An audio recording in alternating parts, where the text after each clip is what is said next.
Seren set this project up to help our people in the communities and in our branches with issues that they may have around mental health, physical health, and even down to financial help as well.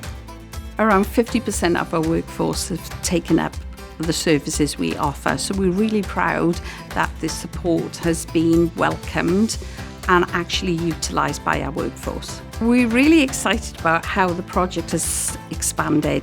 We didn't anticipate how quick it would gather momentum.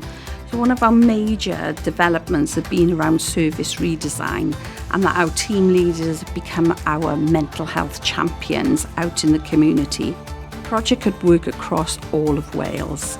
This is something that can have immense benefits to all concerned. Here at Seren, we've done the hard work, so we're more than happy to share, network and engage with you. We are leaders, not followers.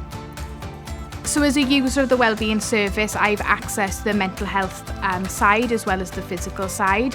So I've had CBT therapy, which has been really beneficial. It's enabled me to continue with work, be flexible about when I want to do those sessions.